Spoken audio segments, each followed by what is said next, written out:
Возможности социального контракта расширили. Еще больше нуждающихся смогут им воспользоваться. Республика вошла в число 21 российского региона, где осуществляется эта программа. Обсудим детали вместе с заместителем министра семьи, труда и социальной защиты населения Татьяной Глуховой. Татьяна Борисовна, здравствуйте. Здравствуйте. Мы знаем, что социальный контракт появился в 2014 году, но в 2020 году его расширили. В чем новшество и в чем суть социального контракта?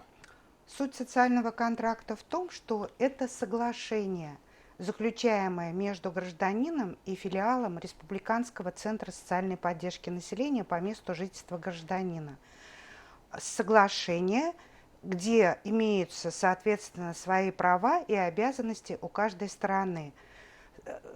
В этом плане проводятся собеседования с гражданином и составляется программа социальной адаптации, где гражданин обязуется совершить какие-то действия, а филиал Республиканского центра социальной поддержки обязуется осуществить ему оплату за эти действия. Отличие социального контракта 2014 года и текущего года в том, что направление реализации социального контракта значительно расширены. Если ранее социальный контракт у нас заключался на развитие личного подсобного хозяйства и развитие индивидуальной предпринимательской деятельности, то теперь, кроме этих направлений, у нас уже есть направление поиск работы и последующее трудоустройство, также профессиональное обучение и переобучение, индивидуальная предпринимательская деятельность по-прежнему сохраняется и оказание помощи гражданам, находящимся в трудной жизненной ситуации. Какой основной критерий, кто может войти в эту программу? В эту программу могут войти только малоимущие семьи и малоимущие одиноко проживающие граждане, то есть те, чей среднедушевой доход ниже величины прожиточного минимума. Напомните, пожалуйста, сколько сейчас составляет? Дело в том, что это государственная социальная помощь, а когда оказывается государственная социальная помощь, то прожиточные минимумы по всем социально-демографическим группам применяется. Это и для трудоспособного населения, и для детей, и для пенсионеров. Вот по этим трем группам, в зависимости от состава семьи, складывается прожиточный минимум. Насколько эффективна эта программа, какую обратную связь вы видите, да, и сколько человек в Башкортостане уже получили возможность заключить социальный контракт? Эффективность этой программы в том, что главная ее цель – это вывести население из бедности. Конечный результат этой программы – сократить бедность в 2 раза. К какому году? 2024 году. И поэтому основные направления социального контракта – это те направления, которые призваны обеспечить для граждан ежемесячный доход, а это можно только обеспечить такими направлениями, как поиск работы и трудоустройства. В этом направлении гражданин будет помимо своей зарплаты ежемесячно получать 10 434 рубля. Это очень неплохое подспорье для семьи.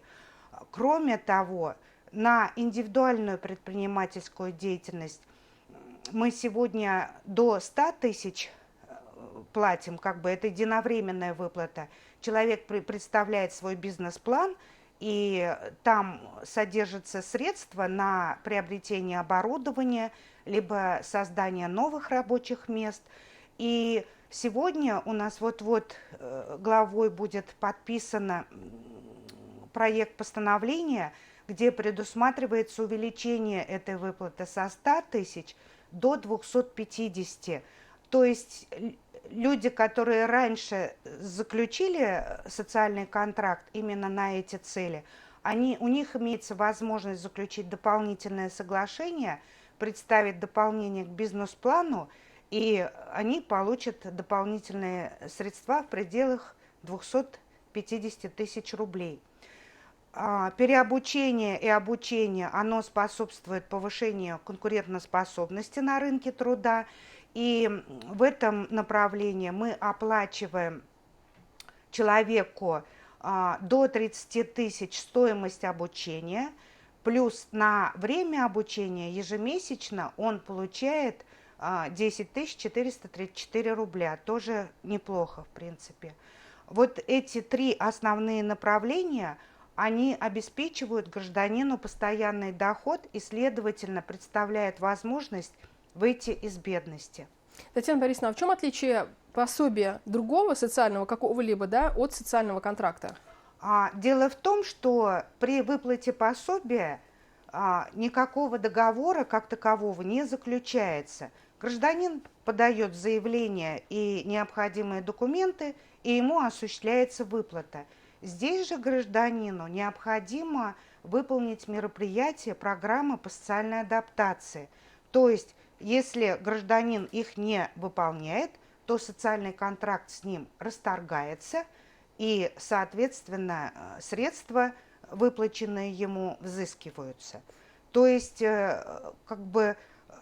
если у гражданина по другим выплатам нет никаких социальных обязательств, да, то здесь именно присутствуют обязательства, и социальный контракт, он требует от граждан осуществления активных действий по улучшению его материального положения. Ну и вот здесь мы подошли к очень важному вопросу — ответственность сторон. Да? Давайте проговорим этот момент и как часто приходится прибегать вот к таким крайним мерам. Вы знаете, вот сейчас, с 2020 года, мы пока ведем работу по заключению контрактов, пока все условия гражданами выполняются. Но если посмотреть на опыт предыдущих лет, то у нас плохо шло именно развитие предпринимательства. Вот, граждане, длительно не осуществлявшие трудовую деятельность, у них существуют трудности, объективные трудности вот при исполнении условий социального контракта. Сегодня мы уже учимся и в какой-то мере научились работать с ними. В районах, на местах и городах где заключаются именно контракты на развитие предпринимательской деятельности, за ними их ведут, во-первых, бизнес-шерифы на местах, и за ними закрепляются более успешные предприниматели, которые координируют их работу с учетом своего имеющегося опыта. Вот раньше у нас именно это направление страдало в результате вот отсутствия опыта у граждан. А вторая причина была в том, что до 100 тысяч все-таки это небольшая возможность как следует развить свой бизнес, чтобы он был конкурентоспособным. Теперь же мы поднимаем эту сумму до 250 тысяч рублей, и это неплохой стартовый капитал для развития бизнеса. И надеемся, что это направление у нас в республике будет развиваться успешно. Мы будем наблюдать. А сколько сегодня уже заключено социальных контрактов? На сегодня уже заключено социальных контрактов 2935, а вообще у нас по плану заключить их свыше 5000. На весь 2020 год? Да, на весь. Он же переходит и на следующий год, потому что срок действия социального контракта от 3 до 12 месяцев. Как вы оцениваете эти показатели? Эти показатели мы оцениваем, у нас есть два показателя. Во-первых, мы должны из всех получивших государственную социальную помощь, мы должны взять не менее 5000 этих человек, которые могут воспользоваться государственной социальной помощью в рамках социального контракта.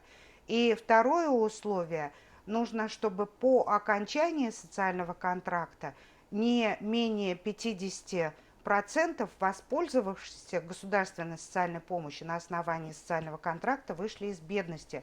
То есть их среднедушевой доход должен превысить прожиточный минимум. Посмотрим еще, как дальше будет развиваться практика, и оценим эффективность, видимо, уже чуть позже.